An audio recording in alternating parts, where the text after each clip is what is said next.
success is a mindset of be, do, have. Is that we've been taught that you have to go out, and it's a do, have, be society, that you have to go out and take these steps.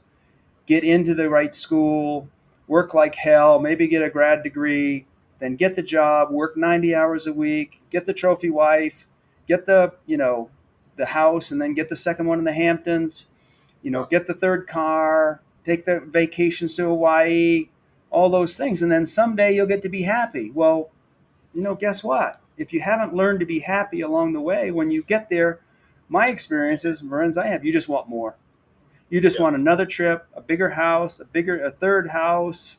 So we say we have to turn that on its head and work on happiness first.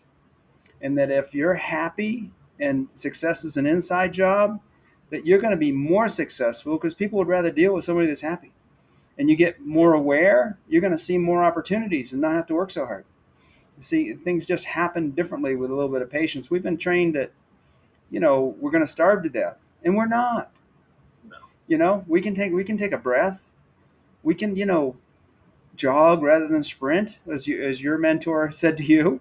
There's time. And actually, when we're sprinting, we miss so many opportunities we're not looking for.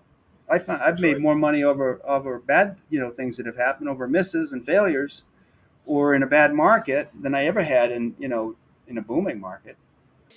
Hey, everybody. Welcome to the Mental Purpose Podcast, or welcome back. If you've been here before, really appreciate that. And if you're here new, welcome. You're going to learn some really good stuff today. This is an episode that I feel so aligned in. I'm talking to Dr. Eric Holsapple. The guy is massively successful. Real estate developer, doctorate, just massively successful. And he's on the same mission that Aaron and I are on.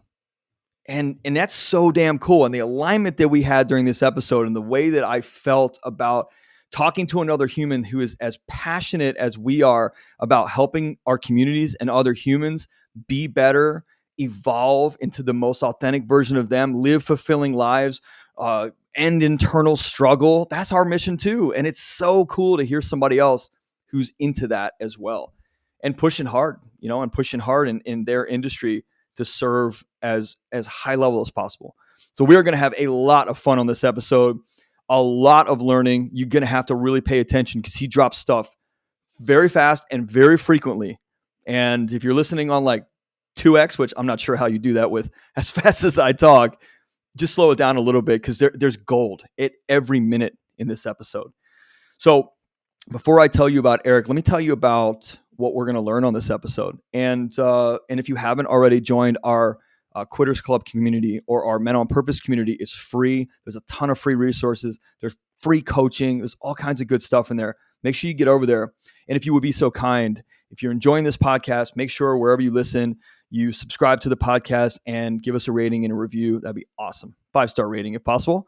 And if you think that there's something we can change, reach out to me. I'm all about course correction. So if there's something you want to see different, you want to hear different, you want a certain guest on, you want a certain topic covered, no problem. I'm happy to do it. This is about all of you. I'm just a catalyst.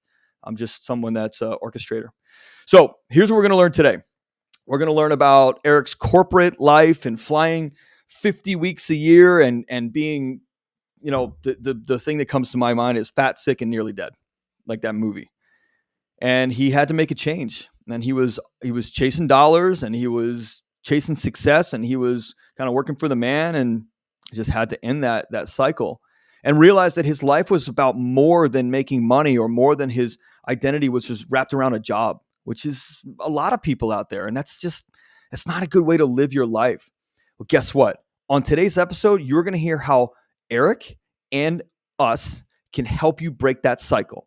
How we can help you through our programs. Doesn't matter which one you choose, just choose to do something. We can help you break that cycle. We can help you quit living the life that you thought would make you happy and start living the one that will. We've got framework, curriculum, structure. We'll walk you through it. We promise you and guarantee if you do the work, you will get to where you want to be and who you want to be, which is much more fulfilling than where you are now and who you are now. Plain and simple. All right. Here's what else we're going to talk about. We're going to talk about money. We're going to talk about running from intimacy and using your job or alcohol or other escape tactics to do that. We're going to talk about yoga, mindfulness, mindfulness in business, meditation, being rewarded by the system and those dopamine hits we get from the checks and the next sale and the next thing and the next thing, and having to break that cycle. We're going to talk about be, do, have. We're going to talk about community contribution and giving back to the community. Givers versus takers. I love this part, which is at around the 30-minute mark. Affluence equals influence. Absolutely love the way he explains that. We're going to talk about giving, moving the needle just a little bit in your community makes such a big difference. We're going to talk about living in the gap. We're going to talk about finding your purpose. I know there's a lot of you that ask us all the time about finding your purpose, your mission. We're going to talk about that today, and we're going to give you a step-by-step on how to find that. Overcoming self-sabotage, the right amount of money for you to actually live your life, fund it, and give back to the community, and facing your fears and owning your commitments. It's going to be jam-packed. Ready to get started? Here we go. All right, Dr. Eric. I love that, man. I have a huge amount of respect and admiration for people that earn that title. And Dr. Eric, it is. All right, and we'll go with it. Let's talk about mindfulness in business. And you got a hell of a resume. And when your bio came over, I was really excited because it's not a lot of high-level business guys like you that want to talk about mindfulness. They want to talk about spreadsheets and numbers and results and metrics. Yeah. This is very exciting for me, man. This is great. So welcome to the show. Thanks for being here. Yeah, you're welcome, and thanks for having me. Absolutely. Let's get into your background. Where did this all start? Where did this all come from? Well, I grew up in a really small town in Maine called Dexter, Maine. I went to University of Maine in Orono, got an economics degree, and then out to Colorado to go to Colorado State University, where I got an MBA. And went into work in real estate. And I was first started with a company that was going to the moon, but found out that the guy was not all in the up and up, and ended up about 18 months later, he had a shareholder that was Australian, and they lost all their money. And I met them, and they hired me. I hit it off with them. They hired me they wanted to expand in the United States in the early 80s, mid 80s. I guess it was 1984, 1985. And they hired me. I started in Denver, but then they moved me to Los Angeles, had an office with a construction group they had, Stolte Construction. And I traveled all over the United States, Western Canada, even Europe, over to Australia. And I just had a knack for real estate. I just really was good at it. However, I blew up to about 210 pounds and was just traveling. One week I traveled 50 weeks. So I had offices in Princeton, New Jersey, in Denver, in Los Angeles. I'd go to Georgia, I'd go to Boston, different places. And then in 1989, I was landed in Denver. I wanted to move back to Denver because they moved me to Los Angeles, and I like Colorado. And I landed in a plane.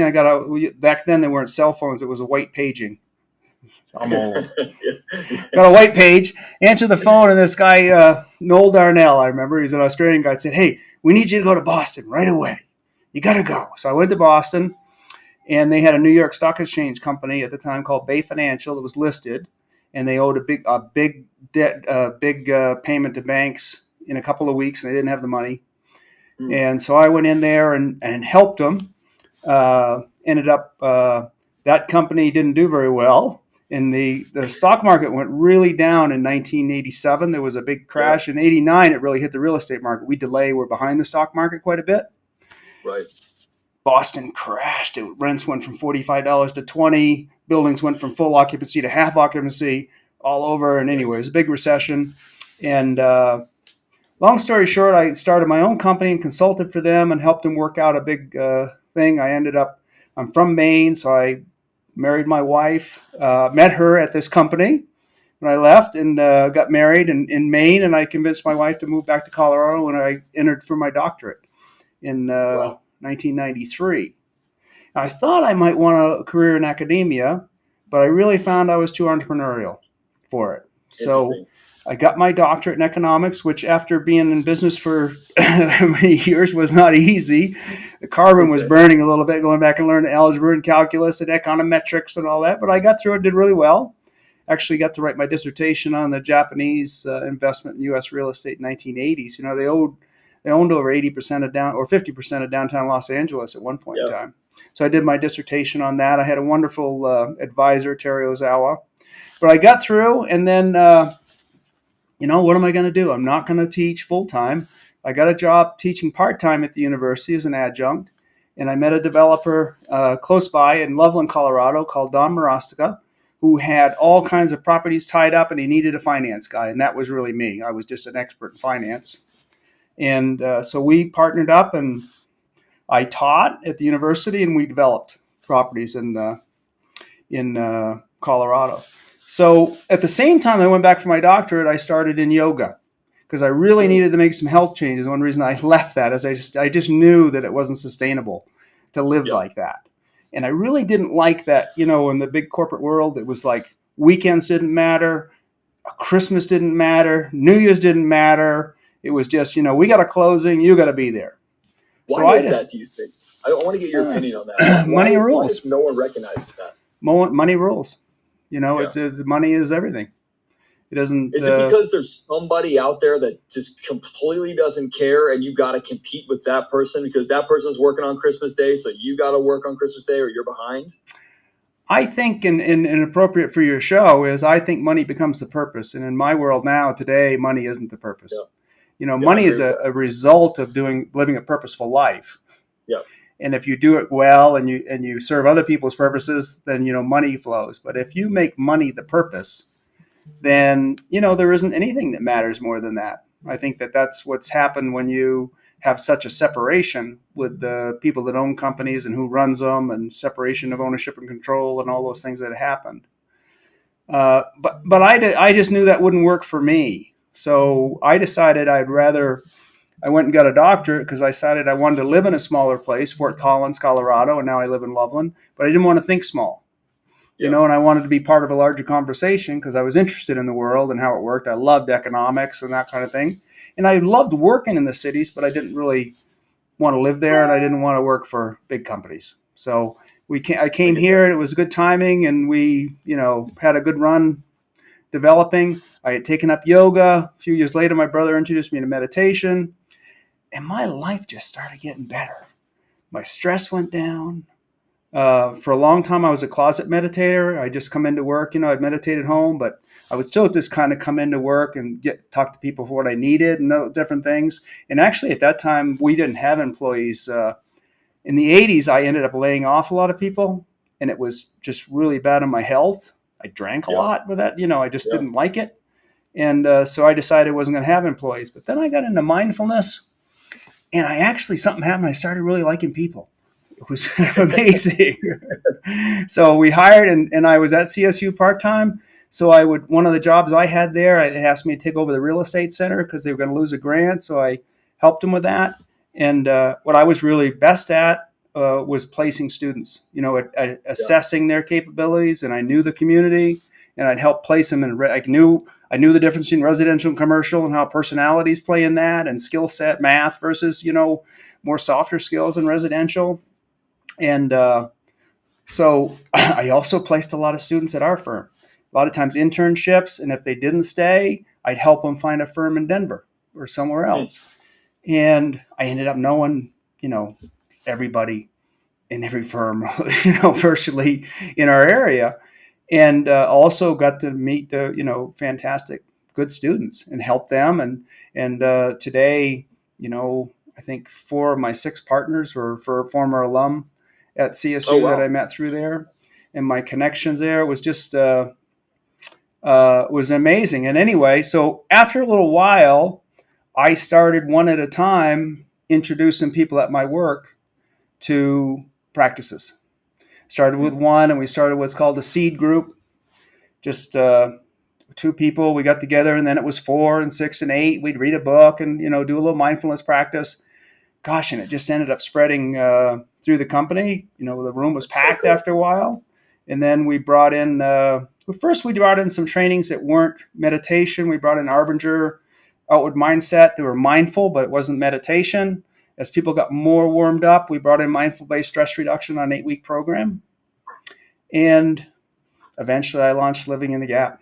My company, I just saw the amazing results of not just mindfulness in that, but part of our strategy, and you'll see from the procession effect, if we get to that, is to really go out in community service, not just the university, but affordable housing projects, the food bank, Habitat for Humanity, and also the chamber boards, economic development boards, all those things. We just went out in the community, and all of us served.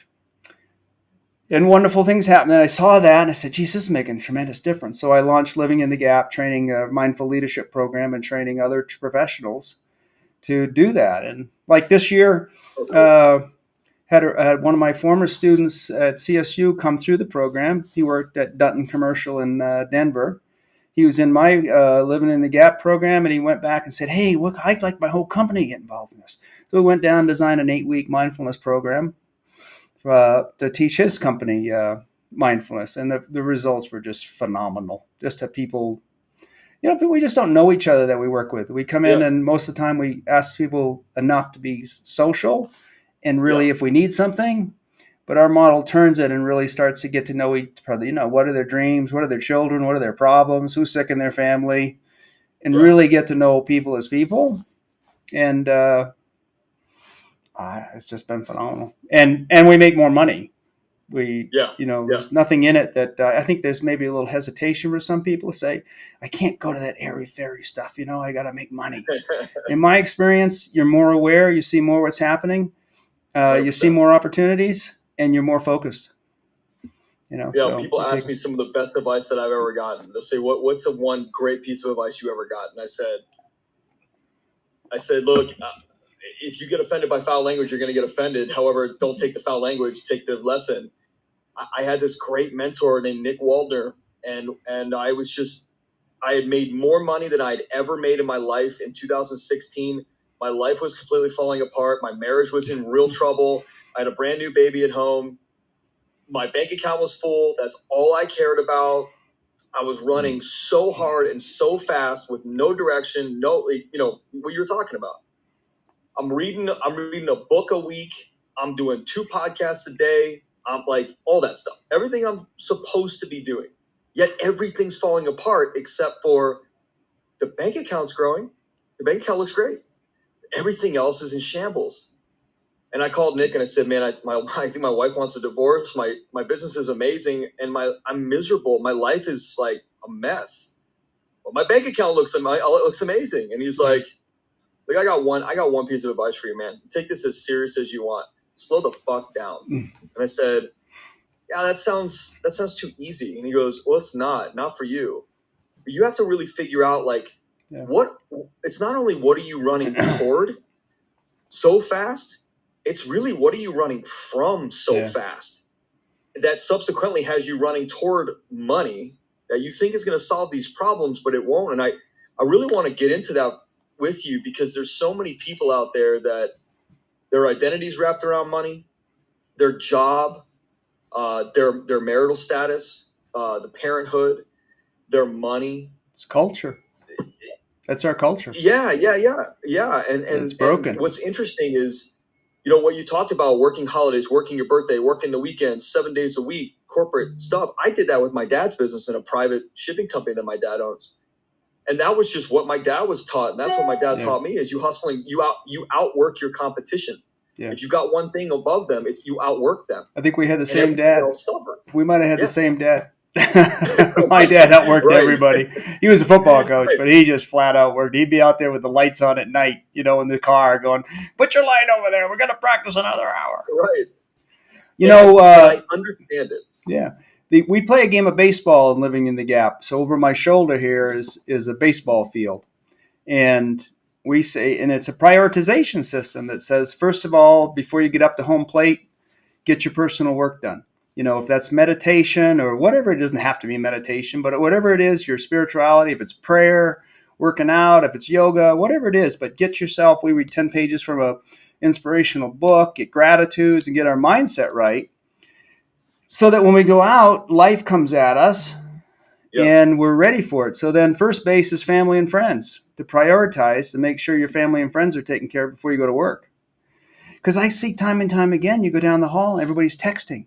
I'm texting with this, I'm doing that, I'm on Facebook, I say, no, get that stuff handled, then go to work and be at work, 100%. And then once you get to work, once your work's done, if you're 100%, then you can go out to the third base, which is community service, save the world. But it doesn't do any good. Work doesn't do any good if your family's a mess, as you were talking about. You can have the greatest job in the world if your family's a mess. And community service isn't much good if you lose your job. So it's a priority system that we use that really starts making people realize that our relationships are the most important thing in our lives. And we only go to work to support our relationship and our health, mainly. Yeah. So anyway, hope that's on point for you, but that's what it is. What was second base again? Second base is your job. Get your family and friends taken care of, and then go to your job, and you get your job done before you go save the world. If your job's done, then, go to the food bank, go to whatever your heart's calling you for, go to coach baseball, and if you can get that done and then you go in a home, we call that a home run. You can do it all, but it's got to have a priority system, and it's got to start with yourself being in the right mindset and your family. You see so many people, you think you're working for your family, but you're ignoring them. Your family would just as soon would rather see you than a second home or a Mercedes. Yeah. What's really interesting about that is when I was in therapy with my wife, she would say, he keeps saying he's running the race for us. Like in a marathon, when you have checkpoints, you can get the water station. Mm-hmm. She goes, we're waiting at the water station for him to stop and spend a little second with us. Yeah. But he runs right by us. Yeah. So who are you really running the race for? And I'm pointing this out because there's going to be a lot of people listening to this who are stuck in that rat race, vicious cycle where their identity is wrapped around money, thinking that they have to be this massive provider. Yet what you said is very accurate. The family doesn't want another trip. They don't want another bank account full. They don't want another high-end car. They just want you and your most authentic self too. They don't just want your time. They want you to be the most authentic version of you. They don't want you at home being a dick and being upset because you're anxious that you're not at work and your competition is going to get over on you or something like that. They want the most authentic you. And I found for myself, I was running from intimacy, Interesting. Just in that to slow down and be in that little detail intimacy that life and family is, was challenging. It was easier to go make money. It was easier to go back on the treadmill. So that took something, but it's worth it. What's up, guys? I'm so sorry to interrupt the episode. I just need 1 minute to share with you all the new and exciting, amazing stuff we've got created here at Men on Purpose. First of all, thank you for listening to the podcast and supporting the movement we're creating for all the men of the world. Next, you've got to check out our new website, menonpurpose.net, where you'll find all kinds of cool stuff, including links to our podcast and the free Men on Purpose community. You're also going to find our new free purpose-driven formula mini course and ebook and links to all of our new coaching programs and products. Look, I've had so many of you ask me where to get started with your personal growth journey or where you can go to level up. So I put this thing together, this free ebook and mini course, and we're going to be talking about and coaching you through a really light version of our purpose-driven formula, which is our foundational formula.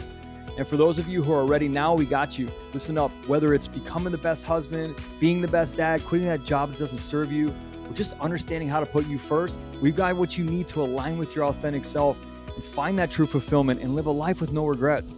Look, we're helping men with structure, support, and sustainability. That's what you've asked for, and that's what we deliver. As we lead you through proven and tested curriculum that focuses on formulas to help you get farther faster. So make sure you go to menonpurpose.net, click the button to download our free, powerful, purpose-driven formula mini course and ebook. And while you're there, make sure you check out some of our amazing products designed to help you find your purpose, stop self-sabotage, and dial in your mindset, skills, and habits to evolve into the best version of you. Why? Because we want you to live and have the best life possible. No regrets. So, menonpurpose.net, let's get back to the episode. I really want to get into how you broke all that down, because I'm really interested in the 210-pound guy who gets off the plane and says, I can't do this anymore. Yeah. It's not that you can't. It's that you see the writing on the wall. Had to do The health something. is I just knew going, something was different. you know. It wasn't sustainable. Were you married at that time? No. Okay. I was drank too much. Good. Wasn't exercising. And I Good. was an athlete. And it just Sure. couldn't do that and travel 50 weeks. It ended up being meals out in bars and away on the weekends, and it's just a cycle and thing. And it had to be broken down completely. So I had to take a break, for a few months, lose the weight, get back running and those kind of things. And then it really turned for me when I started yoga, because yoga is a science of consciousness, and it just started waking me up. I could start feeling what was going in my body, feeling emotions and those kind of things that I'd been really disconnected to. Yeah. Why was that? Why were you disconnected from those emotions? Why were you having those intimacy issues? Oh, it's all family stuff growing up, nothing big. My dad was a football player, was a football coach, and he was an icon in the town, but he didn't know how to spend time with a 5-year-old boy. He didn't know how to take me fishing and those kind of. I love my dad, but he didn't play football with me. It was just those kind of things. And I remember back at the time, and I did a lot of work therapy and other things on it going at, and I just picture myself 5 years old and my dad going out of the driveway, and I going, why won't he spend time with me? Yeah. And it's just a non-conscious cycle that went on, and I didn't really get at it until I was 40. It was even after this stage before I really got at what the cause was. I had to get my health back and have a real serious look at myself. It took a little while to uncover those layers, but it's worth it. That it took that long. To really accept the fact that you had to start digging in. I mean, that's what our work, the communities that we run, either the Quitters Club or the Men on Purpose community, this podcast, our coaching, our retreats, all the stuff that we do is literally that. Like, what happened to you when you were a kid that built the patterns and programming that you run today? Like, that's as simple as we can make it. And we have exercises and stuff around those traumas and those events that happen to work you back out and to remove those pieces that just aren't you anymore. And I'm almost embarrassed to say that is, for me, what I found, because you hear a lot of stories that are, a lot of kids would like to be ignored. They were beaten or molested or whatever, Sure. So I almost but it's a real story. And I think we just get caught up in that treadmill of work that you're talking about and ignore it. We go, our skills allow us to be successful, and we think that's great, but we've ignored growing up, and maturing along the way. And we're a 50-year-old 8-year-old. We're a 50-year-old 5-year-old. That's what people don't get when they come to me and they're like, I'm a grown up, man. I go, yeah, I understand that, but your emotional intelligence registered when you were 5, and that's where it stopped growing because you was stunted. Now we have to go back and take care of the 5-year-old and let the 5-year-old rest and let go, because then you'll be free up here. It's a slingshot effect. I think also being successful in business, you think I must be okay. I must. Everybody must be everybody else, because look at this. I'm getting rewarded by the system of getting promoted and getting the money and those things. So, and so I think it takes longer sometimes for successful people, but once they get it, they realize. We talk about success as a mindset of be, do, have. Is that we've been taught that you have to go out, and it's a do, have, be society, that you have to go out and take these steps, get into the right school, work like hell, maybe get a grad degree, then get the job, work 90 hours a week, get the trophy wife, get the house, and then get the second one in the Hamptons, get the third car, take the vacations to Hawaii, all those things. And then someday you'll get to be happy. Well, guess what? If you haven't learned to be happy along the way, when you get there, my experiences, friends I have, you just want more. You just want another trip, a bigger house, a third house. So we say we have to turn that on its head and work on happiness first. And that if you're happy and success is an inside job, that you're going to be more successful, because people would rather deal with somebody that's happy. and you get more aware, you're going to see more opportunities and not have to work so hard. See, things just happen differently with a little bit of patience. We've been trained that, we're going to starve to death, and we're not. No. We can take a breath. We can, jog rather than sprint, as your mentor said to you. We can. Yeah. There's time, and actually, when we're sprinting, we miss so many opportunities we're not That's right. looking for. I've That's made right. more money over bad things that have happened, over misses and failures, or in a bad market than I ever had in a booming market. Yeah, I'm so glad you say that. It's like we have so much in common. It's just music to my ears. I didn't want to live with the regret that I could have done something different and didn't. I didn't want to live with that, and I had to just say to myself, hey, look, the money, the identity around this business owner and this entrepreneur, and the level at which I can play, and the cars that I have, and the vacations that I take. I mean, that is programming on your own. You're developing a habit. It's so funny. People will say to me, hey, man, when I'll work on all that stuff when I get this business built, or when I get these next 2 deals done, I'll come back to you. And I'm like, cool. It'll be different for you because I might not want you in here. I might not want you here. I have the ability to be selective with who we take on as clients. I don't just let everybody in, especially our one-on-one high ticket programs. And I'll say, look, just understand that you are reinforcing a habit. Like the habit is get it, go after the next one, go for the next one, the next deal, the next check, the next sale. Like one day in 20 years, when you wake up, you can't just go to a beach in Hawaii and be done with it all. You have now programmed yourself to need, to churn, to feel something, or to get that dopamine hit, or to feel significant or important. That's not a good way to go. We spent 50 years learning not to be present. You're not going to be present in an hour. There's another process involved of undoing all the stuff we're doing. I'll give you another example, Ian. On my other shoulder here is on the procession effect. There's so many people. We believe in community service is a great way to build, not only to build community and its gratitude in action, but that the world doesn't work in straight lines. It works in 90-degree angles. So, when a bee goes to get honey, it goes to the flower to pull from honey, but it ends up pollinating the world in flowers. The sun pulls the earth towards it, but the earth doesn't go and crash into the sun. It goes at 90 degrees around it. Or if you throw a pebble in a pond, the waves go out. Make a cold call, or have you got your car warranty call yet this week? It's like, stay away from me. But if I'm in a service, one of the biggest deals of my life, I'm on a nonprofit board and truly helping people. And one of the guys came up to me and said, hey, Eric, I love what you do. You developed that Kroger Center in Loveland, didn't you? Could you go talk to these guys on North College Avenue in Fort Collins? They need a developer. And I trust you. I went and had lunch with this guy. 5 years later, I'm building a 150,000 square foot shopping center because I was out giving of myself, and I learned in a relationship with somebody at a different level than just transactional relationship. And good stuff happens. That's karma. You got to learn how the world works. It doesn't work head on. It works at angles. So when you put out, and you have to legitimately be working, but it's our whole company goes by that. We call it the procession effect from Buckminster Fuller back in the 1930s.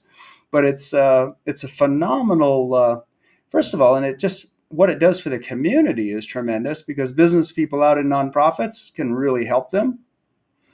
And on the other side of it, you meet other givers. You meet other real people that are out there trying to help and move the world in a real way rather than meeting takers. We say you're the product of 5 people you hang around the most.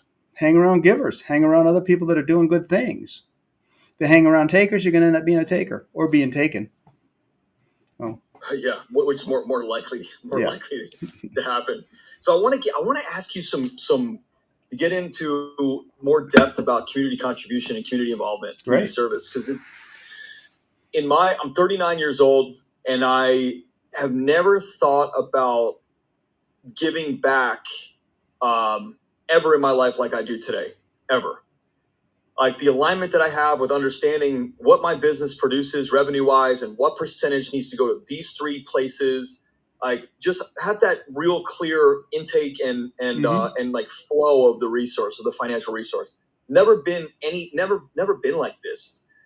And I think it's from that slowdown. I think it's from that understanding myself, getting into breath work and meditation and really heavy duty personal development to what we explain as the Michelangelo's David effect, which is you don't change or create the David, you remove the pieces of marble that aren't David. David's just there. Yeah, I love that. That is how we work our entire coaching program and curriculum.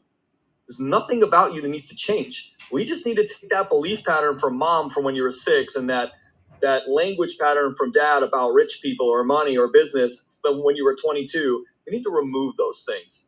And so we do a similar process. Yeah. Yeah, we have a lot in common. When I was able to slow down and remove those things and actually start to understand the real me, the real authentic me inside, I started having more compassion and understanding for other human beings and what my purpose really was, right? To be of service to the world, not just in my business, as a human.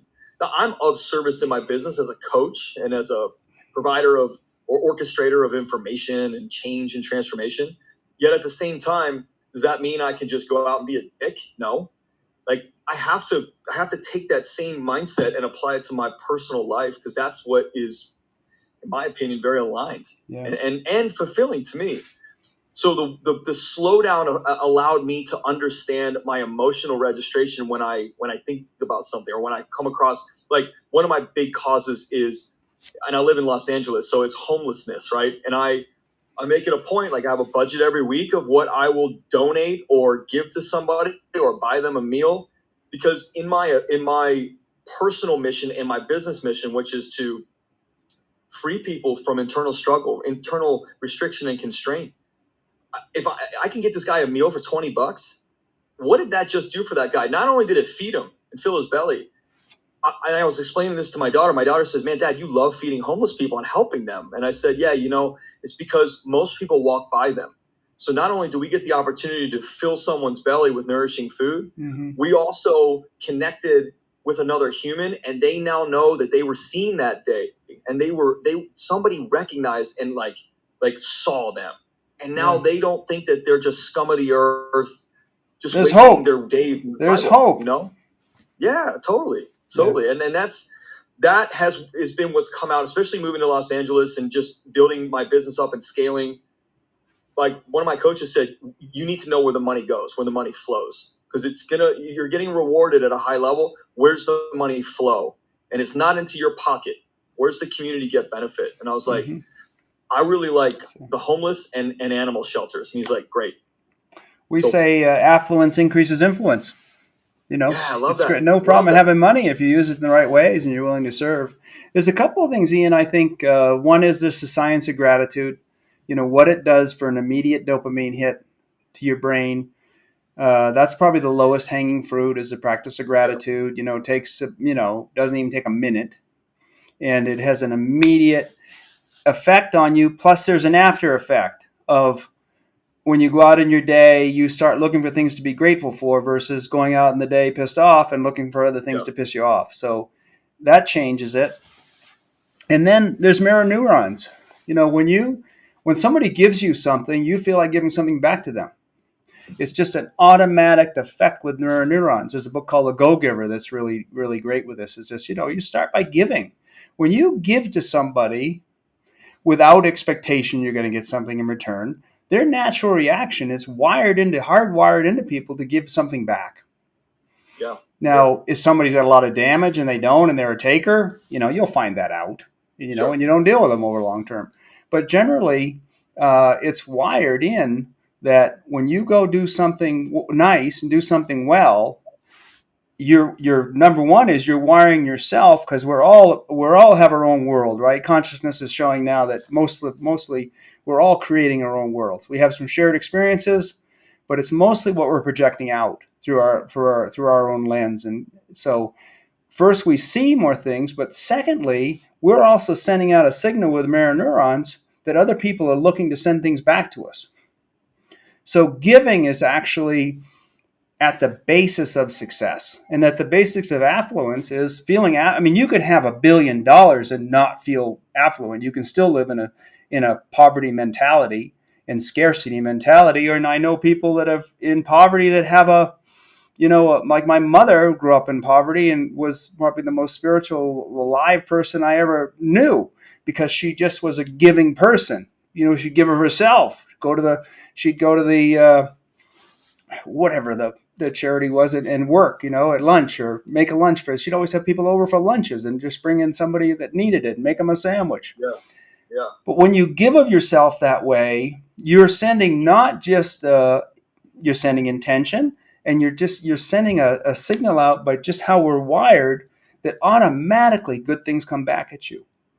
So it's not really why to do it. You do it because it's the right thing to do. But the side effects are really tremendous from it, and we feel better about it. And plus, it's the only way the world works. If we're all going to just try to get our money and put our fence up and get our guns, stay away from me, the world's not going to work.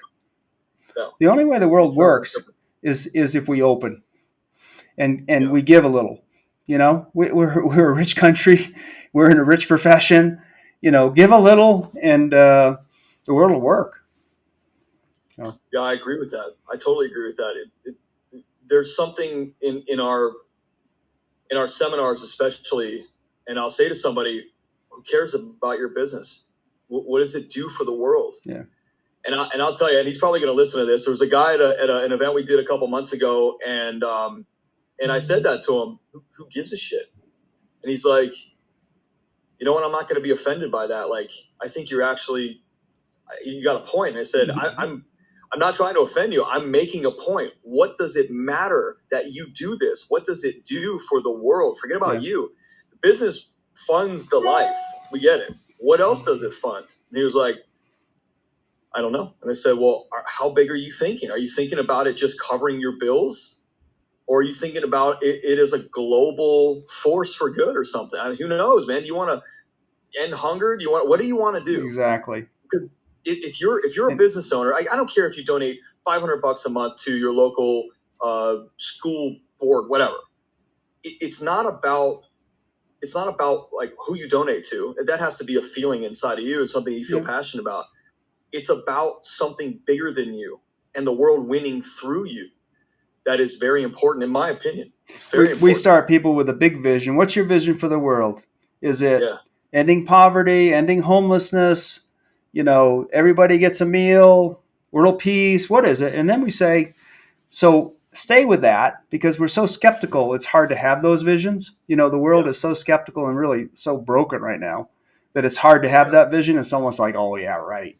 I say, no, but stay with that. Just have the vision, and then come down to, narrow it down and say, how do I move the needle? So maybe I can't solve poverty, but I can go to the local food bank, and I can help a family and start with that. And if everybody did that, world poverty would be gone. If we all fed one other person, we wouldn't have an issue. So then I say, how do you move the needle on it? Find a small way. We like to look at it and say, oh, it's so big. I'd never solve it. Oh, climate change. Oh, to heck with it. But if we all did our little bit, and the only ones you can control are you. Yeah. I started with that big vision. When I came up with is world transformation starts with me.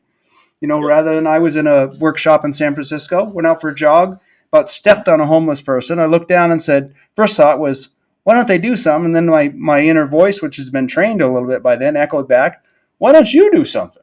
Why don't you do something? Yes. And I started living in the gap. I said, and our program requires 2 hours of community service a week. And I say to them quite candidly, I'm not doing this program just so you can go make money. I'm doing this program so that I can extend and leverage my service through you to try to fix the world. If everybody, you guys are top people, if you guys go out and serve, that's leveraging myself and making a difference in the world. And that's why I want to give of myself to you, so you'll give to others. Yeah. Well, we are in such alignment in our service, like in our mission. That's cool. It's so great to hear that. So refreshing. I think we're programmed, the societal program of like go big or go home. You know, look at all this. I got the big deal done. It's big dopamine hits, right? We're conditioned to get bigger dopamine hits because we need that, because the little things don't move the needle. Yet the little things do move the needle. And there's nothing wrong with the big houses and the cars and even look at the billionaire races to the moon. I say I play the song, I can't get no satisfaction. I mean, you can't even be happy on this planet. You've got to leave it. Right. You know, we've shit all over it. Now we're going to, sorry, probably not supposed to swear in your program. And then we got to leave it. So we find a place that's habitable. Right. You know, right. When we could turn here and say, you know what, why don't we, and there's nothing wrong with space. I think going to the moon was one of the greatest achievements of mankind. I have no problem with it, but what's your why? Why are you going? Yep. You know, and why I look at that with the amount of billionaires competing with each other, and I go, to me, that shows that there's no end to this greed. There's no end to desire. No. You have to look inside and say, what do I really need? You know, well, the marketing machine will never let desire go down, or the consumption of the world starts to go away. It's up to us. It's up to us to see it and turn it around. I agree. And it's what's interesting is when someone thinks about ending world hunger, they want that. How do I end world hunger? And you go, well, you know the homeless person you stepped over to go to the bagel shop? Grab a bagel for him. Yeah. Because in that moment, like I said, like when we have this bagel shop down the street, and there's always a person sitting out there, and I said to my daughter, like, let's make him feel seen today. And my daughter's 6 years old, and she's understanding that help and serve mentality, and that guy then might not be as pissed off when he goes back to the camp, the homeless tent camp tonight. And he might go, hey, somebody saw me today, man. There is hope out there. And he might be an influencer to the whole camp. Who knows? I don't know. And even if he's taking advantage of it, just smile. You know, what is this bagel? It's a bagel. You know, okay, maybe I won't give him one tomorrow. I have no conditions on the give. Yes. I'm like, if I say I'm going to commit to getting this guy an option and some opportunity right now and serving him, then whatever he could piss on the bagel in front of me. I'm not going to be offended. That's his choice. Once the bagel leaves my hand, whatever he does with it is on him. Yeah. It doesn't matter to me. People will go, well, I would give money to homeless people if I knew they wouldn't buy drugs. And I'm like, I encourage them to buy drugs. Whatever makes them happy is not on me. You can't be like, hey, I'll give you $20 if you go learn something with it. That's conditional love. Like, you can't, that's not going to work. It's not going to work. And well, it's pretty sad that we have that issue in America, when we could solve it in a week if we put our heads together, and it would be cheaper. I served with Homeward Bound, I think it was, in Fort Collins, where we went out and surveyed the homeless, and it was housing first. You know, you got to get them in a house. You know, you can't get a job if you can't take a shower and get a message, you know, somewhere. How are you gonna, you know, and get them cleaned up, you know? Yeah. Do you know? I wish there was a measurement. A couple years ago, I helped somebody develop a shower truck, and Tide was a sponsor. Yeah. And in DC, and we were trying to measure like the value of a hot shower, a clean shave, feeling that dirt and grime off your skin, and then looking in a mirror and having your hair like shiny again.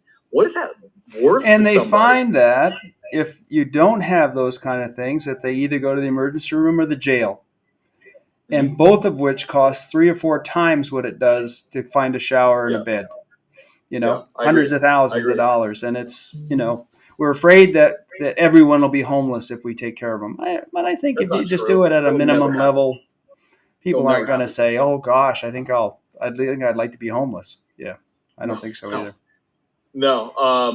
So I want to switch topics here when I want to get into purpose, because you and I are so aligned. Yeah.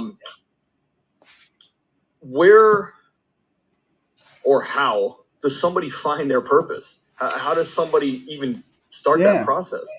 Well, we say, and I follow Eckhart Tolle in this, is you have an inner purpose and an outer purpose. Your inner purpose is presence, is to be awake, to be alert, to understand you're human, to find your consciousness, to find your soul. It's an inside job of finding, just being able to be in the moment, so that whatever I'm doing with my outer purpose, which what I'm doing, I can actually be there and be present. But if I don't first establish, who I am, and that I'm present and I'm a human being, I'm consciousness on this earth, then I can't take that into what I'm doing. But if I can get that presence, then anything I'm doing, if I show up and I'm aware and I'm alert with you and present with you, then I'm going to deliver that a lot differently than if I'm just non-consciously outperforming things. So first is to have this deep look inside and just say, who am I? I'm presence. I'm just consciousness walking around, and I borrowed this body for 80 or 90 years. And when I'm done with the body, consciousness will go back up in the universal field of consciousness. Great. So I'm here in a body, and then we try to find outer purpose. So we match what I'm really good at and where my passions are, is one way we do it. What am I really good at? Sometimes I'm good at something, some people are good at math and I hate math. Or I loved to sing as a kid, and I get kicked out of the band I started after 3 days. I'm an entrepreneur, so I started a band, no problem. But, I couldn't sing. So those kind of things. The other thing we do in the world of genetics is really coming on, and we run what's called a self-soul-spirit model. Just find genetically, what am I wired to do? And we have subpersonalities. I have a subpersonality that's an entrepreneur. I have another subpersonality that's an athlete. I have a subpersonality that's a teacher or a coach. I also have an addict. I don't drink anymore. So I have some other less attractive parts of me. And it really, as you go out in the world, you find your genetics match your experience. Sometimes those experiences will turn on certain genes and turn us in one direction or another. But then we have these innate skills. So we try to go out and find out, where genetically am I gifted, and where does my experience really turn me on? What do I like to do? And also we find through that is, self-sabotage is so rampant that we find that we have, and again, a lot of it's through our upbringing, our childhood and whatnot, we've adapted things that sabotage ourselves. That as soon as we get to be a little bit successful, we find a way to screw it up. So we really got to get at the bottom of those self-sabotaging behaviors and start being aware and notice them to come up with some strategies that don't sabotage ourselves. It actually, some of that is just feeling, do I deserve this? Yeah. And I think service is one of the ways you can look in the mirror and say, yeah, I do. I'm making a difference here.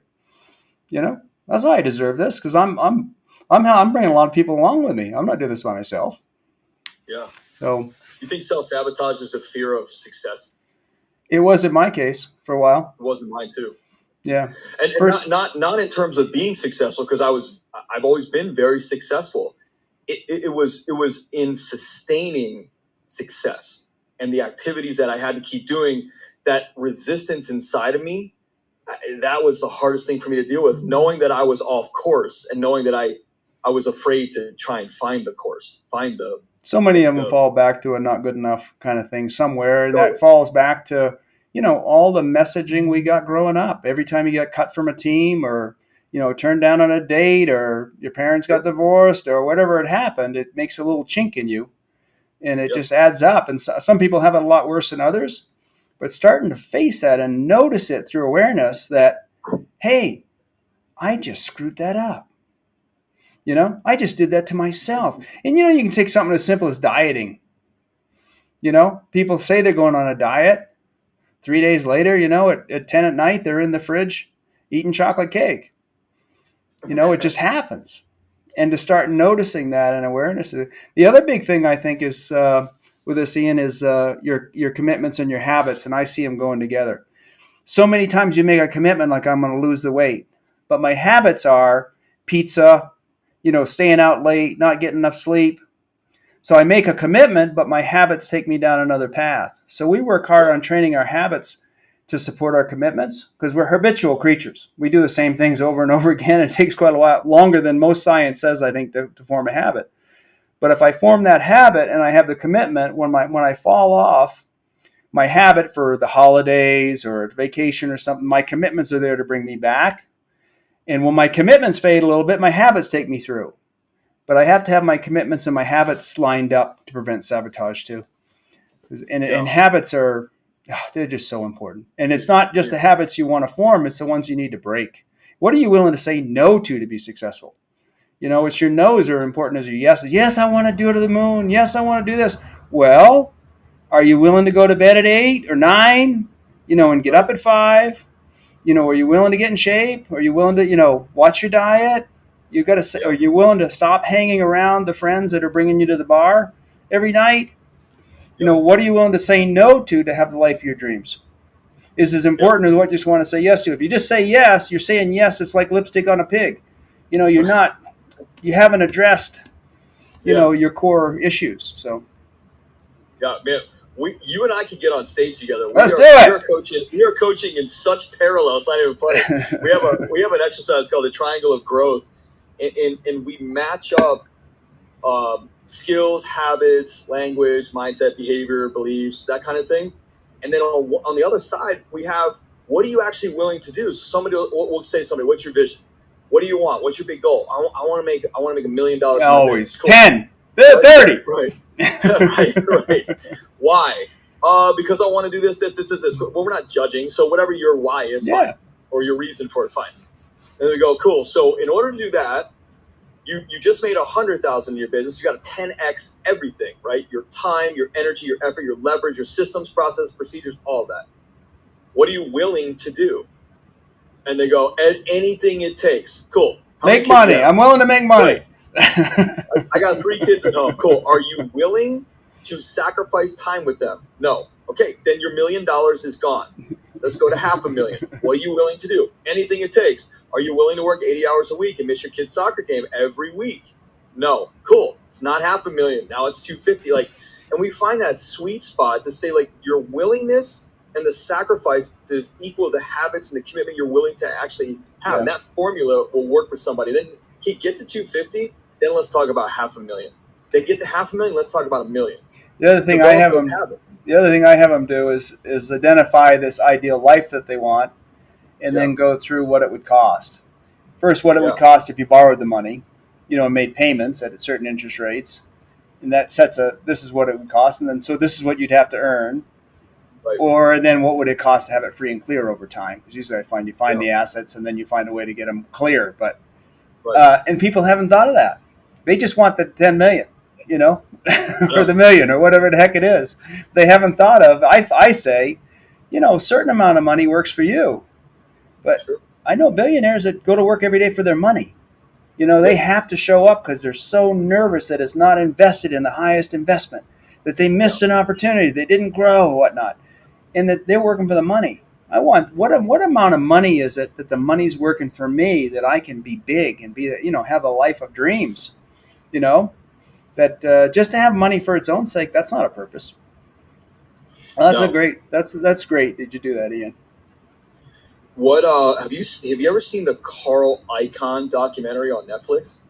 I don't think I have. I'm familiar with him. It's really good. I think you'd like it. I mean, this guy's a grinder. This guy's in his 80s, and he is grinding every day. He grinds. Why? And that's the. And he's married, but his wife and him don't really have this great relationship. It's interesting to see the hustle and the systems and the type of processes and the work ethic and that kind of thing. Yet you look at the results and you go, cool, the guy's a billionaire and he's miserable. And he's got a house in the Hamptons on the water, but what else does he have? That's his whole thing. No thanks. Well, I will tell you what I learned about him was that he started going after these big corporate fat cat boards that were driving companies bankrupt. Right? And I like that. I think that's awesome in that advocacy. Yet at a certain point, when do you shift gears and go, cool, I've got $2 billion in a bank account. I don't live that high of a lifestyle. I could go do this. And I think that's what people need to understand is they are, myself included, by the way, I thought the money would make me free inside. Yeah, I thought the money would take away anxiety and fear. Yeah, right? Yeah. It's an inside job. Inside job. And that's one of the biggest things we take people through is there's nothing exterior that's going to solve all your interior problems. Nothing. That's right. Yeah, maybe my exercises on the exterior, or maybe your stuff on the exterior where you're teaching. Just it's always an inside job. It has to be. Yeah. So, look, I totally support you on that. Like, you don't need $1 million. Your lifestyle can be supported on 350. So go work for 350 and then go enjoy your life. Yeah. And if Or go you work. decide you want something more, work a little more. Or the other thing is, I'd say, if you really love your job and love the people you work, there's no reason why you can't love the people you work with, like your friends you grew up with. If you Sure. spend time with them, and they're people, and they're great people. If you love to go to work, which I do, I still go to work because I love the people I work with. I love love real estate. I love business. I love a deal.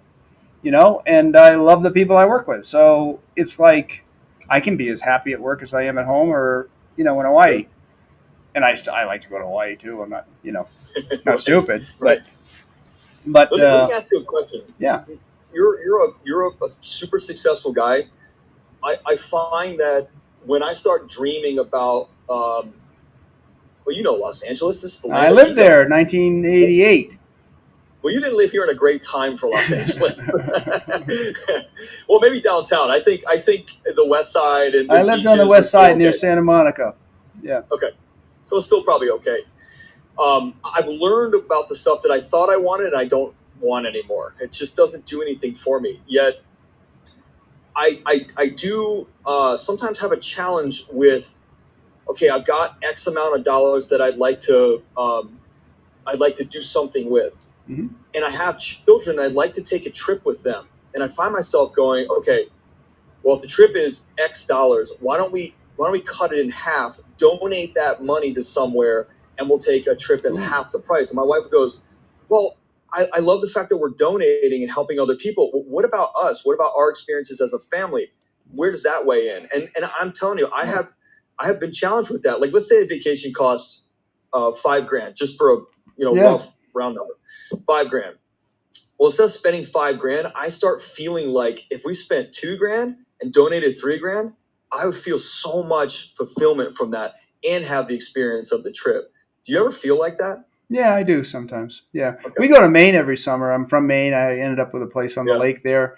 I can go there for the summer, less than it costs to go skiing for a week in Colorado, with just the price discrepancy. Right. But yeah, I do feel that sometimes, and sometimes you just have the guilt of it. But the more I give back in various ways, and also sometimes I get over it and go take the vacation too. Yeah.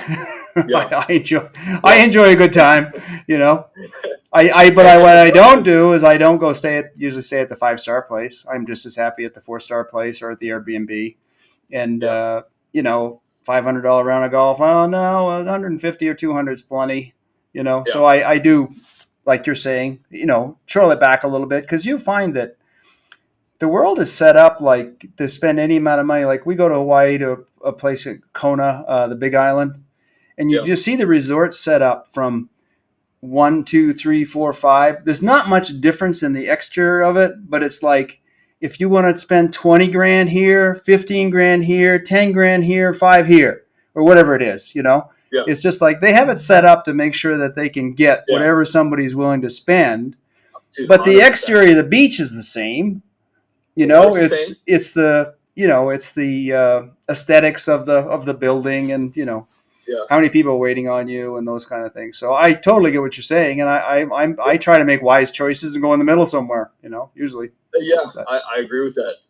That's an interesting concept. I look at that here when friends come out to visit who have never been to LA. They'll be like, God, man, there's like a service for everything. And I go, look, there's big money here. Yeah. They have to invent shit for people to spend money on here. They just do. They really They're good at it, and they're good at it. We're good at spending money. Yeah. And hey, look, more power to you. I love the capitalism piece. I love it. And just like you are preaching here too, you have to, it's the world through you. It's not about you. It's about the world through you. You got to have some kind of bigger level purpose than just building a company for money. So this has been a very refreshing conversation. I'm really happy with this. So me too. Great to meet you. Really appreciate you being on. Absolutely. Appreciate meeting you too. That was a fast hour. Yeah, I've got a book coming out next year, Ian. You might look for it. Profit with Purpose, 12 Pillars of Mindful Leadership, which is the basis of our programs. Yeah. So why don't we schedule a time for you to come back on when that book comes That'd be out? great. Next spring. Yeah. That would be awesome. That's going to come fast. Yeah. It's going to come fast. So, all right. Dr. Eric Holsapple. Yeah. Yeah. Can I get my website out there, Ian, just in case somebody wants to check out livinginthegap.org. We have introductions and programs, and if anybody would like to know a little more and get on the list and know when the book's coming out, livinginthegap.org would be great. How can someone get a hold of you? Can they get a hold of you through that? Right through that website. Send a message. I'll get it. We're a small gig. I'll get it. I'm watching. It'll be awesome. Love to hear from you. Yeah. I really appreciate this conversation. I know the audience will too. So it's great to know that there's other people on the same mission out there, and just we're all pulling together for as cliche as it sounds, a better experience for humans on Earth. No, totally. We can do it. If everybody chips in a little bit, we can do it. We can turn this ship, and it's a big ship, but we can turn it around and get it in a better direction. So, and it starts with each one of us. So, agreed. Great. All right, Eric, thank you for being here. Appreciate you, my friend. Audience, thanks for listening. Hope you enjoyed this one. Please feel free to reach out to us, reach out to Eric. Let us know what you thought about this episode, and enjoy your life. And go out there and give something back to the community. And I'll see you next spring. Thank you. Absolutely. Appreciate it. Take care.